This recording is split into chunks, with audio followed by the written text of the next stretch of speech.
Hello viewers. आज हम group theory से रिलेटेड एक बहुत ही इम्पोर्टेंट टॉपिक सिंपल ग्रुप के बारे में डिस्कस करेंगे इन तीन एग्जांपल्स के माध्यम से, जो कि एग्जाम पॉइंट ऑफ व्यू से भी और ग्रुप थियरी को समझने के पॉइंट ऑफ व्यू से भी बहुत ही इम्पोर्टेंट है। तो उसको हम देखेंगे। तो देखते हैं तीन एग्जांपल्स के माध्यम से। तो सबसे पहले उसके लिए हमें जानना चाहिए कि सिंपल ग्रुप क्या होते हैं। तो सिंपल ग्रुप ऐसे ग्रुप को कहते हैं जिसके पास कोई भी प्रॉपर नॉर्मल सब ग्रुप ना हो।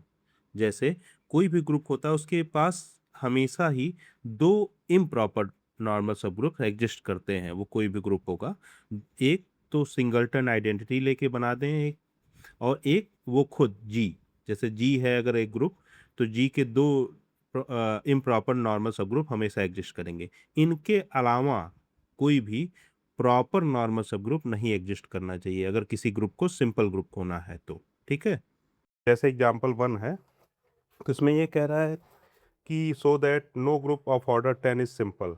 मतलब कि हमको ये दिखाना है कि ऑर्डर 10 का जो ग्रुप होगा वो सिंपल नहीं होगा, यानी उसके पास कोई ना कोई प्रॉपर नॉर्मल सब ग्रुप मिल जाएगा। तो हमारे पास अब जैसे 10 को, ऑर्डर 10 को, मतलब अगर हम करें तो लैग्रांज थ्योरम से ये होता है कि कोई भी जैसे कोई नंबर अगर डिवाइड कर रहा है तो उसके पास उतने ऑर्डर का सब ग्रुप हो सकता है। और इसका हम प्राइम फैक्टराइजेशन करें तो 5 × 2 हो जा रहा है। तो इसके पास या तो 5 ऑर्डर का सब ग्रुप हो सकता है या 2 ऑर्डर का सब ग्रुप हो सकता है।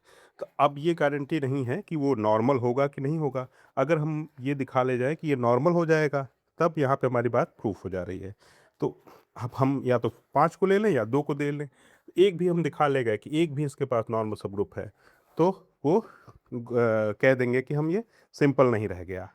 ये कि अगर एक भी मिल गया इसके पास नॉर्मल सब ग्रुप, तो हम कह देंगे सिंपल नहीं रह गया। सिंपल कब होगा? जब इसके पास एक भी नॉर्मल सब ग्रुप ना हो।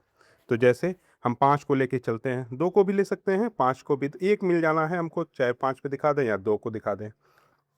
तो जैसे सिलोफस थ्योरम ये कहता है कि अगर जैसे 5 × 2 आया, तो कोई प्राइम जैसे p डिवाइड करता है ऑर्डर ऑफ ग्रुप को, तो p पावर 2 या p पावर n तक डिवाइड करता है, p पावर n+1 नहीं करता है। तो उसके पास p पावर n ऑर्डर का सब ग्रुप होगा, एटलीस्ट एक सब ग्रुप होगा। फर्स्ट थ्योरम ये कहता है। तो इसको 5 डिवाइड कर रहा है और 2 भी डिवाइड कर रहा है, मतलब 5 को लेके चलते हैं हम। तो 5, इसके पास सिलो 5 सब ग्रुप है, मतलब 5 सिलो सब ग्रुप तो है ही।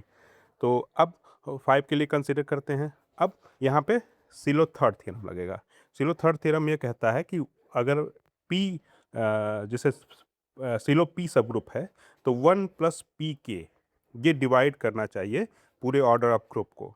तो 1 + p की जगह पे 5 है यहाँ पे, p मतलब प्राइम, तो 1 + 5 अब चेक करेंगे हम। 1 + 5 10 को डिवाइड कर रहा है। तो 1 + 5 10 को डिवाइड कर रहा है, तो इसके इसके लिए ये देखा जाता है। देखिए, कभी भी 1 + 5 और 5, इन दोनों का जो है जीसीडी निकालें अगर हम, तो ये 1 ही आएगा, हमेशा 1 आएगा। तो इसका मतलब जब भी हम ऐसा कोई केस आता है कि जैसे 5 × 2 मिला के पूरा ग्रुप बन जा रहा है, तो अब 5 वाला चेक करते समय 5 को हटा देते हैं, केवल 2 से हम ये कहेंगे कि 1 + 5 डिवाइड्स 2। 10 भी नहीं चेक करना हमको, 2 के लिए चेक कर लेना है। तो अब देखिए ऑप्शंस हमारे पास क्या हैं। के को क्या रखना पड़ेगा? के को रखना पड़ेगा 1 भी रखा अगर हमने, 1 + 5 में 1 रखे के की वैल्यू, तो अब क्या हो गया? 6 हो गया। 6 डिवाइड कर नहीं सकता 2 को। तो हमारे पास ऑप्शन क्या है? के को हमको 0 ही रखना पड़ेगा। तो यानी अब हमारे पास क्या हुआ? 1 हुआ। टोटल नंबर ऑफ सब ग्रुप्स कितने हो गए? सिलो पी सब ग्रुप्स 1 + 5 में के = 0 रखेंगे तो 1। ठीक है। तो 1, अब 1 डिवाइड कर रहा है 2 को, तो यानी यहाँ पे फुलफिल हो रही है। और जब कभी यूनिक सब ग्रुप हमको मिलता है, यूनिक ये गारंटीड है कि इसके पास 2 सिलो 2 सब ग्रुप भी होगा, सिलो 5 सब ग्रुप भी होगा, इतना तो गारंटीड है। अब अगर यूनिक सब ग्रुप मिल गया तो वो गारंटीड है कि नॉर्मल होगा। यूनिक कहीं पे भी मिल गया तो वो नॉर्मल की गारंटी देगा। अब यानी इसके पास 5 ऑर्डर का एक सब ग्रुप है जो यूनिक है, इसलिए वो नॉर्मल है। और यूनिक सब ग्रुप नॉर्मल होता है हमेशा। यूनिक सब ग्रुप जो रहेगा वो नॉर्मल होगा। तो यहाँ पे ये गारंटी मिल गई कि इसके पास 5 ऑर्डर का जो सब ग्रुप है वो नॉर्मल है। तो यहीं पे ये बात क्लियर हो गई कि ये सिंपल नहीं रह गया। अब 2 को चेक करने की ज़रूरत ही नहीं पड़ी हमें।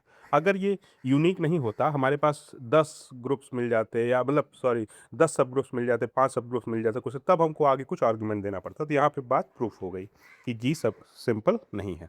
इसी तरह 20 के केस में देखेंगे अब 20 के केस में देखेंगे दूसरा जो एग्जाम्पल है, तो अब 20 को कैसे प्राइम फैक्टराइजेशन कर सकते हैं, 2 स्क्वायर इंटू 5। अब इसके पास 2 सिलो सब ग्रुप्स होंगे, एक तो सिलो 2 सब ग्रुप, एक सिलो 5 सब ग्रुप। फिर हम 5 पे चेक कर लेते हैं। तो जब 5 पे चेक करेंगे तो n5 जो कि होता है 1 प्लस 5 के, ये चेक करेंगे इस पे हम डिवाइड कर रहा है कि नहीं 4 को केवल, मतलब 5 इंटू 4 मिला के 20 हो जाता है ना, 5 इंटू 4 मल्टीप्लाई होकर 20 हो जाता है। तो हम देखेंगे 1 प्लस 5 के डिवाइड्स 4, नॉट 20। 20 के लिए चेक करना ही नहीं हमको, 20 को भी होगा। और तो यहाँ पे जब 1 प्लस 5 के डिवाइड्स 4 में देखिए क्या क्या कंडीशंस हो सकती हैं। तो के की वैल्यू 1 रखिए पहले, तो क्या हो जाएगा 6 हो जाएगा। 6 डिवाइड्स 4, मतलब ये हो ही नहीं सकता, 6 तो डिवाइड करता ही नहीं 4 को। इसका मतलब इसके पास भी ऑप्शन 0 का ही है, के की वैल्यू 0 ही रखना पड़ेगा हमको। तो अब उसके पास यूनिक सब ग्रुप इसको भी मिल गया, यूनिक 5 सब ग्रुप हो गया। तो आगे कुछ चेक करने की ज़रूरत ही नहीं है। 5 ये हो गया कि इसके पास 5 ऑर्डर का सिलो सब ग्रुप है, जो कि यूनिक हुआ। यूनिक पे हमेशा ही नॉर्मल हो जाता है, और नॉर्मल होते ही हम कह देंगे कि ये सिंपल नहीं रह गया। ठीक, अब तीसरे केस में देखें, तीसरे एग्जाम्पल में, तो यहाँ पे अब इसके पास क्या है ऑप्शन, 5 इंटू 3 इंटू 2 या 2 इंटू 3 इंटू 5। इसके पास सिलो 2 सब ग्रुप भी होगा, सिलो 3 सब ग्रुप भी होगा, सिलो 5 सब ग्रुप भी होगा। तो हम एक कंडीशन 2 लेते हैं, इसमें 2 ही लिया गया है, 2 के लिए नहीं किया गया है, कोई बात नहीं। तो देखिए मान लेते हैं n5 जो बता रहा है सिलो 5 सब ग्रुप को बता रहा है, n3 बता रहा है सिलो 3 सब ग्रुप बता रहा है। तो अगर n नंबर ऑफ सब ग्रुप, अब इसमें क्या हो रहा है, जैसे 5 को कंसिडर करें, 1 प्लस 5 के डिवाइड्स 30। ठीक है, 30 में अगर 5 को हटा दिए तो 6 बचेगा, मतलब मल्टीप्लाई डिवाइड कर दिया जाए तो 6 बचे, यानी 1 प्लस 5 के डिवाइड 6। मैंने बताया ना, जब कभी चेक करना होता है तो वो वाला नंबर उसको हटा दिया जाता है। जैसे 5 के है तो 5 हटा देंगे, 3 के है तो 3 हटा देंगे, ऐसे करके जो भी। तो मतलब इसमें ऑप्शंस क्या बच रहे हैं, 5 पे देखिए तो 1 प्लस 5 के डिवाइड 6। अब यहाँ पे ये दिक्कत आ रही है कि के की वैल्यू हम 1 भी रख सकते हैं। तो टोटल नंबर ऑफ सब ग्रुप्स कितने हुए, 6 हो गए। तो 6 सब ग्रुप्स हो गए, तो यहाँ पे हम ये नहीं कह सकते कि ये नॉर्मल ही होंगे। यूनिक होता तो हम कह सकते थे कि ये नॉर्मल होगा। ठीक है, तो अब इसमें आगे कंसिडर करना पड़ेगा। अगर इसके पास n5 भी 1 हो जाए, n3 भी 1 हो जाए, तो ये जो एक केस बन रहा है, तो यूनिक यूनिक हो जाए, तो इस केस में सिंपल ये हो जाएगा, मतलब यूनिक यूनिक होता है तो वो नॉर्मल ही हो जाता है। इसमें 4 केस बन जाएंगे, n5 1 हो जाए, n3 1 हो जाए, n5 और आगे देखते हैं, जैसे 6 नंबर ऑफ, हाँ n5 6 हो जाए और n3 भी कुछ और 1 हो जाए, तब भी नॉर्मल हो जाएगा। मतलब 1 कहीं भी सिंगल सब ग्रुप मिला, सिंगल, तो वो नॉर्मल ही होगा। यूनिक सब ग्रुप मिला तो वो नॉर्मल ही होगा। अब इसी तरीके से मान लेते हैं कि वो दोनों जो है 1 1 नहीं हुए, दोनों ही n5 भी 1 नहीं हुआ, नंबर ऑफ सब ग्रुप्स 1 नहीं हुए, और n3 भी नंबर ऑफ सब ग्रुप्स, ये एक केस बन सकता है। तो उस केस में क्या होगा, तो 5 के लिए कंसिडर करते हैं। तो अब नंबर ऑफ सब ग्रुप्स कितने हो गए, 6। तो मान लेते हैं कि 6 सब ग्रुप्स इसके H1 H2 H3 H4 H5 H6 है। ठीक है, 5 सिलो सब ग्रुप्स हैं, सॉरी 6 सिलो 5 सब ग्रुप्स हैं। ठीक है, तो 5 सिलो 5 सब ग्रुप्स हैं, यानी हर सब ग्रुप का ऑर्डर 5 होगा, हर सब ग्रुप का ऑर्डर 5 होगा।